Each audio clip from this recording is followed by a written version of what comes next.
comércio de moluscos em Santa Catarina. Outros testes estão sendo realizados nas áreas interditadas. Embaixadores da União Europeia no Brasil estão no estado e um dos interesses é na área de inovação tecnológica.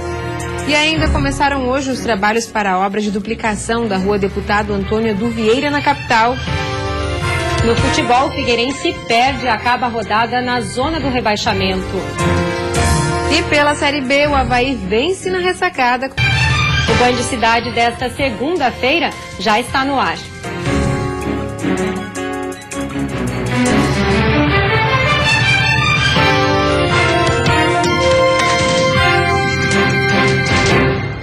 Olá, boa noite. Boa noite. A partir de julho, quem precisar fazer cirurgias eletivas vai ter que esperar mais um pouco. O anúncio foi feito pelo governo do estado e deixou alerta a hospitais regionais. O mutirão de cirurgias eletivas começou em 2014 em Santa Catarina e incentivava os hospitais pequenos a adotarem os procedimentos, utilizando os leitos desocupados e gerando receita. Em 2015, 115 hospitais filantrópicos realizavam essas cirurgias que não são consideradas de emergência. Em média, eram feitas mais de 2.000 cirurgias por mês, procedimentos que vão deixar de ser realizados a partir de julho. Segundo esse auditor, o motivo é a falta de dinheiro para custear os atendimentos. E a partir de maio de 2015, o governo federal não repassou mais recurso nenhum, da parte deles. O governo do estado manteve essas cirurgias com recursos próprios, só que com essa situação que está passando o estado e todo o país, o governo nesse momento resolveu cancelar, até que se resolva essa parte financeira. Na região serrana, até o final do ano, a expectativa era de realizar 1.260 cirurgias. Dessas, 840 podem deixar de ser feitas por conta da suspensão.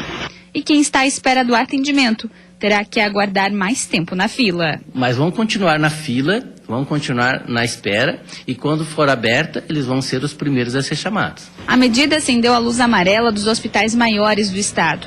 A principal preocupação é com a demanda que deve aumentar por conta das suspensões.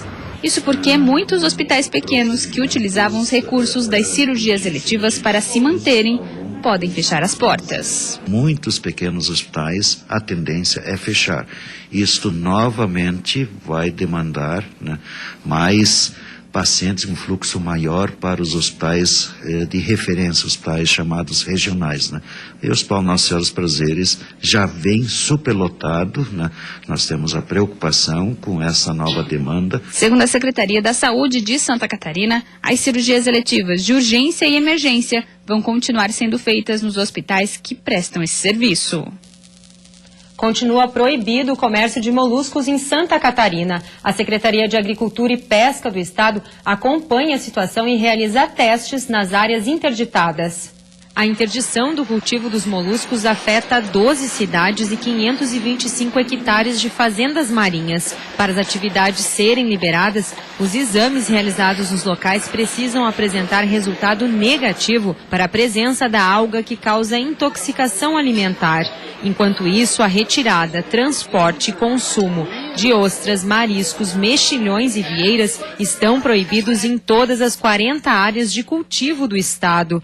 A expectativa da Secretaria de Agricultura e Pesca é de que pouco a pouco os pontos de cultivo sejam liberados. Cerca de 3.000 pessoas trabalham direta e indiretamente na maricultura e dependem dela para sobreviver. Santa Catarina responde por 95% da produção de moluscos consumidos no país. Em 2014 foram mais de 21.500 toneladas em produtos, o que representa um faturamento anual de cerca de 70 milhões de reais. A semana começou com sol entre nuvens em todo o estado, condição que se mantém amanhã. As temperaturas ficam mais elevadas durante a tarde. A máxima no estado chega aos 25 no litoral norte e na Grande Florianópolis. Já na Serra, a temperatura mais amena, mínima de 5 e máxima de 14. No Planalto Norte, mínima de 11 e máxima de 20. No Sul e Vale do Itajaí, mínima de 12 e máxima de 19 e 22. E no Oeste, máxima de 18 graus.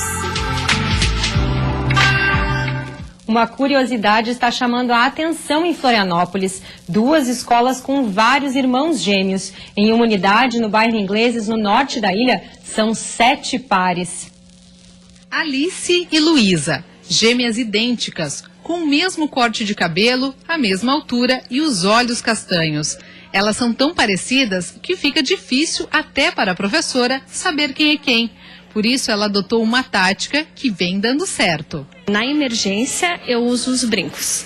Uma usa brinquinho azul, que é a Alice, e a Luísa usa brinquinho rosa. E agora, como elas já estão ficando já mais próximas dos 2 anos, eu identifico pelas atitudes, que daí a gente consegue diferenciar pelo comportamento em certas situações. As meninas não são as únicas iguaizinhas por aqui. Na escola estudam 7 pares de gêmeos, com idade entre 1 e 6 anos.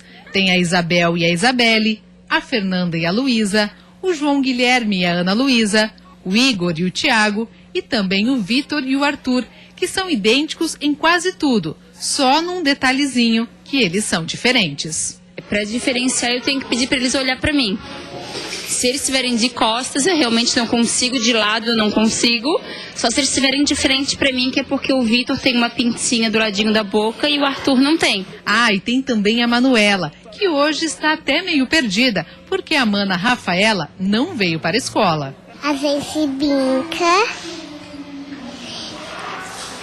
e às vezes também brinca assim massinha, da princesa. Mas apesar de serem fisicamente parecidos, os gêmeos têm personalidades diferentes. Elas são muito dependentes uma da outra, bem dependentes. E elas são sempre juntas, assim. Elas não conseguem ainda brincar com os outros amigos. Elas começaram esse ano na creche, então a gente está trabalhando bastante isso com elas, assim. Com os outros amigos da sala, né? E é respeitando essa individualidade que a escola tem um cuidado especial na hora das atividades e da avaliação das crianças. Cada um é um indivíduo, então não tem essa coisa de tratar os dois igual. Cada um tem que ter a sua mochila, tem que ter a sua agenda, tem que ter o seu bilhete, porque eles são gêmeos sim. Vieram da mesma casa, mas são 2 crianças. A gente, como instituição, como professores, a gente sempre tenta trabalhar e planejar partindo de cada criança, né? Como é cada ser humano. E aí a gente também tenta não individualizar tanto eles, porque eles são gêmeos, nasceram juntos, estão sempre em contato um com o outro. Mas também a gente pensa naquele ser único que está ali em desenvolvimento. E essa não é a única escola de Florianópolis com um grande número de gêmeos. Uma outra unidade no bairro Coloninha tem neste ano 6 pares de gêmeos matriculados, o que demonstra o grande crescimento no número de nascimentos de gêmeos na cidade. Segundo o IBGE, nos últimos 10 anos, o aumento foi de 32%. Em todo o estado, o aumento chega a 43%. No Brasil, o número de nascidos gêmeos também subiu. Entre 2004 e 2014, o aumento foi de 28,5%.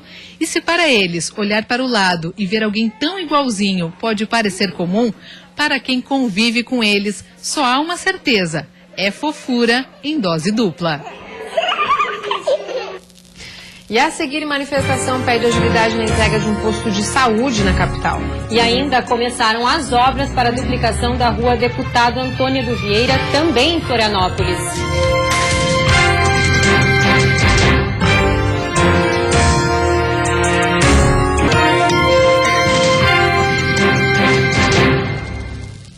Uma manifestação foi realizada hoje em frente ao centro de saúde no bairro Pantanal, na capital. Por diversas vezes o trânsito foi interrompido pelos manifestantes. Com cartazes, eles pediam agilidade da prefeitura nas obras do novo posto de saúde do bairro. O novo centro, que está sendo construído na mesma rua, tinha previsão de entrega para janeiro de 2015. Um outro prazo foi dado e a comunidade aguardava a conclusão da obra para este mês. Mas, segundo a prefeitura, houve uma série de dificuldades com a empreiteira contratada, o que atrasou o andamento da obra. Ainda não há data para a entrega do novo local. E começou hoje o trabalho de retirada de árvores, que vai possibilitar o início da tão aguardada obra de duplicação da rua Deputado Antônio Edu Vieira, na capital. A A área cedida pela Universidade Federal de Santa Catarina tem 32 mil metros quadrados. O termo de cessão estava em análise pela Caixa Econômica Federal, que vai financiar a obra. Com o documento aprovado, deve ter início a primeira parte do trabalho, na rótula do prédio da Faculdade de Arquitetura. Nessa primeira etapa a gente já fez a remoção das árvores, está fazendo a etapa de implantação da via e também vamos iniciar já as obras de drenagem necessárias para depois vir com a infraestrutura propriamente dita. A duplicação da rua Deputado Antônio Edu Vieira, no Pantanal, é aguardada há anos pelos moradores e motoristas que passam pelo local e já era considerada um impasse. O projeto prevê um elevado só para ônibus, calçadas novas, ciclovia e urbanização. O trecho de 1,9 quilômetro está dentro do anel viário de Florianópolis, que deve chegar até o centro. O orçamento total é de 36 milhões de reais e a intenção é cumprir o cronograma o quanto antes. É uma obra que depende de todos nós, né? A gente precisa da ajuda da comunidade, a universidade que tem sido parceira também, a prefeitura, a Caixa Econômica. Então, nosso objetivo é poder antecipar, mas é um grande desafio. São mais de 30 anos que a comunidade aqui aguarda essa solução e é com muita alegria que hoje a gente inicia esse processo. E no próximo bloco tem futebol. Figueirense perde e vai parar na zona do rebaixamento. E pela Série B, o Avaí vence na ressacada.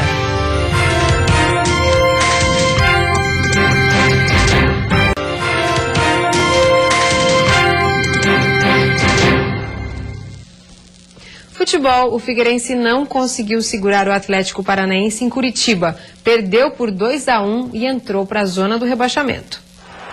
O Atlético Paranaense abriu o placar com o Evandro, que aproveitou a falha da zaga alvinegra e cabeceou para o fundo do gol.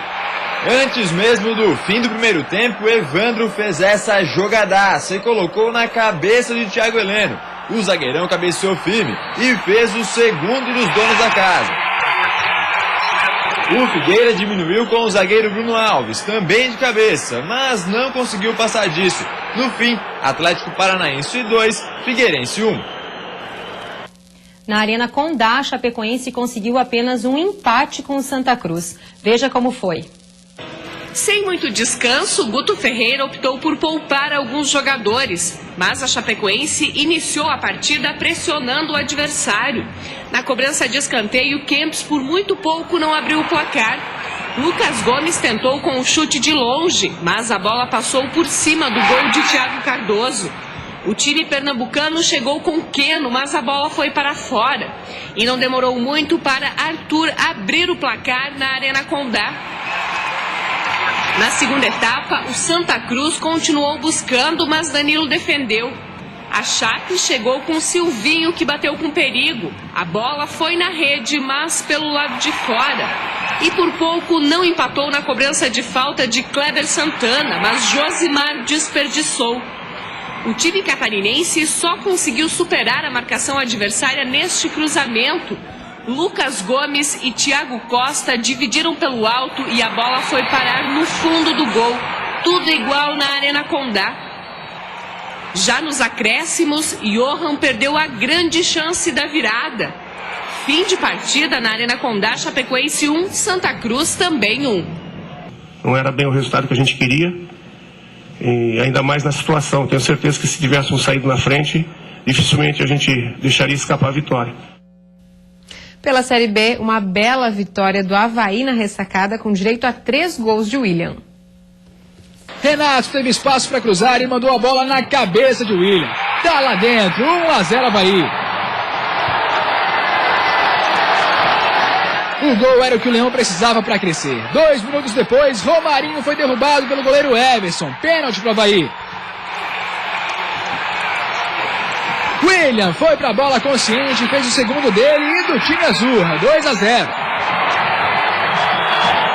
E 3 minutos depois do segundo gol, falta pela direita, já na bola. E golaço do Leão. 3-0 em 6 minutos, ressacado em festa. Aí por algum tempo, até o fim da primeira etapa, o Ceará pôde respirar, mas só até o intervalo. Logo aos 3 do segundo tempo, saiu o terceiro gol de William. Depois da tabela, Romarinho cruzou baixo e o camisa 9 mostrou que sabe fazer gol. 4-0 Avaí. Ainda atordoado, o Ceará precisava se mexer. Chegou a marcar com Bill de cabeça e a arbitragem deu impedimento que não existia. Bastaram 2 minutos para o Ceará diminuir. Rafa Costa cabeceou e depois do rebote de Renan, Bill apareceu para completar. 4-1. O Ceará quis aproveitar o embalo e conseguiu. Felipe recebeu, bateu para o gol e Renan aceitou. 4-2. O torcedor mais pessimista poderia até ficar com medo porque a bola não entrou mais do lado do Leão. E Renan ainda teve que fazer essa defesaça aos 39 minutos. Mas veio o apito final e a vitória havaiana. Fim de jogo, Avaí 4, Ceará 2. Eu falei para eles o seguinte: depois do jogo, o jogo do Sampaio Corrêa ia ser um treinamento para o jogo do Luverdense. O jogo da Luverdense ia ser um treinamento para o jogo de hoje. E o jogo de hoje foi um treinamento para o jogo contra o Criciúma, porque não tem como treinar. Então esses meninos agora têm que botar a perna pro alto. E falei que a gente ficou triste de ter sido eliminado da Copa do Brasil, mas por um lado foi bom, porque a gente só tem que se preocupar com essa competição. O Joinville decepcionou mais uma vez a torcida e ficou no empate contra o Londrina. Na Arena Joinville, o Jack sofreu pressão da sua própria torcida organizada, que pediu reforços à diretoria e garra ao time. Dentro de campo, o Londrina por muito pouco não abriu o placar nesse lance. Mas nesse caso, o ditado "quem não faz toma" agiu rapidinho. Logo na sequência do lance, Juninho abriu o placar para o Jack. Parecia que a primeira vitória finalmente viria, mas não foi bem assim. Ainda no primeiro tempo, Keirson empatou para o Londrina. Já na segunda etapa, o goleiro Oliveira, substituto de Agenor, fez boa defesa nessa pancada da entrada da área. Sem criatividade, o Joinville tinha dificuldade em construir jogadas de ataque e chegava basicamente em bolas alçadas na área, que levavam pouco perigo ao gol do Londrina. Já no fim do jogo, por muito pouco, o Londrina não saiu com a vitória. Paulinho Dias, praticamente em cima da linha, salvou o Jack. Mas não foi o suficiente para evitar a vaia da torcida.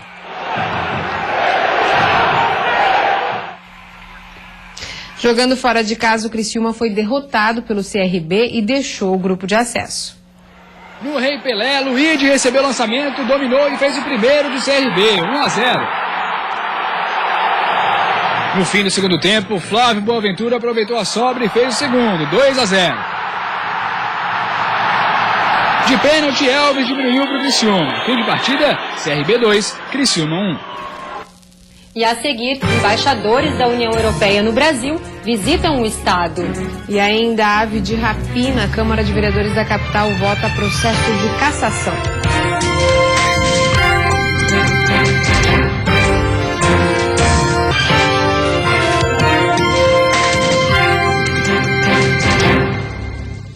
O governo de Santa Catarina está recebendo a visita dos embaixadores da União Europeia no Brasil. O principal interesse é na área de inovação tecnológica. Estão visitando o estado representantes diplomáticos de 10 países, além do embaixador da União Europeia no Brasil, o português João Gomes Cravinho. Na abertura do encontro, o governador Raimundo Colombo destacou a importância do interesse europeu no estado, principalmente na questão do empreendedorismo tecnológico. Nós já tivemos em contato individual com praticamente todos eles, né? E a todos nós levamos todos os números de Santa Catarina, apresentamos o que nós já temos de relacionamento com cada país, quais são os produtos que importamos, quais são os que exportamos, quais são os que têm potencial. E nesse sentido nós estamos bastante preparados. Hoje a gente vai apresentar aqui um pouco do setor que eles deram prioridade, que foi a tecnologia. Nós estamos construindo 13 centros de inovação tecnológica, nossa integração com as universidades. Aliás, esse modelo nós fomos buscar lá na Europa em 2011 e nós estamos implantando aqui. Agora aqui no Sapiens Park eles vão poder conhecer uma atividade que está tendo um excelente resultado. O embaixador da União Europeia destacou as ligações históricas e culturais do Bloco Europeu com Santa Catarina e defendeu a inovação como um dos principais fatores do desenvolvimento econômico. Se olhamos para aquilo que é hoje, Santa Catarina, os dados socioeconômicos do estado de Santa Catarina são os dados socioeconômicos de um estado europeu. tem características europeias, não só nas suas origens étnicas, como na sua própria organização e realidade contemporânea socioeconómica. A Câmara de Vereadores de Florianópolis analisou hoje a situação dos parlamentares César Belloni Faria e Marcos Aurélio Espíndola. A sessão começou sem o quórum necessário para as votações. Cada uma das 8 denúncias feitas contra César Belloni Faria e Marcos Aurélio Espíndola precisavam de 16 votos, ou 2/3 da casa, para seguir adiante. Aos poucos, a movimentação começou a encher o plenário. A Operação Ave de Rapina foi deflagrada no final de 2014. As suspeitas eram de fraudes em licitações em setores da Prefeitura e de negociações de leis aqui na Câmara de Vereadores. A Polícia Federal apontou irregularidades em 23 contratos municipais e estimou um rombo de cerca de 30 milhões de reais. O Ministério Público chegou a oferecer denúncia contra 13 envolvidos no esquema de corrupção. O vereador Afrânio Bopré, do PSOL, foi o autor dos pedidos de cassação no Legislativo ainda em novembro do ano passado. Ele continua convencido da sua decisão. Os 2 vereadores quebraram o decoro parlamentar e por isso não resta outra alternativa a não ser enquadrá-los no artigo 7º, inciso 1º e 3º do Decreto-Lei 201, que prevê a cassação dos 2 vereadores. O vereador César Belloni Faria acompanhou a sessão plenária. Ele chegou a presidir a Câmara de Vereadores da capital por cerca de 2 anos e renunciou ao cargo antes de ser afastado por 12 meses do seu gabinete. Ele nega as acusações e diz que não articulou sua defesa no Legislativo, apesar do parecer favorável da comissão, apenas, segundo ele, no Judiciário, onde ainda responde processo judicial. De todo esse tempo que eu fiquei afastado, eu acredito que eu ainda tenho muito o que fazer pela nossa cidade. Se não for na próxima eleição, que seja no futuro, mas eu acredito ainda que eu tenho muito que dar para Florianópolis, eu tenho vontade e eu amo essa terra e vou continuar trabalhando para isso. Já o vereador Marcos Aurélio Espíndola, o Badeco, não quis falar com a imprensa. Ele estava acompanhado pelo seu advogado na tentativa de defender o restante do seu mandato. Badeco chegou a ser preso e ficou afastado por mais de 180 dias de suas funções. O parecer da comissão processante sugeriu a cassação do seu cargo. A votação em plenário na Câmara de Vereadores continua na capital. E uma última informação: motoristas e cobradores do transporte coletivo da capital podem paralisar a partir da meia-noite de hoje. O anúncio de greve foi feito na semana passada. Eles reivindicam aumento real de 5%. A Prefeitura já programou a circulação de vans caso a paralisação confirme. A decisão será divulgada após a Assembleia na noite de hoje. E vem aí o Jornal da Band. Uma ótima noite para você. Até amanhã. Boa noite, até amanhã.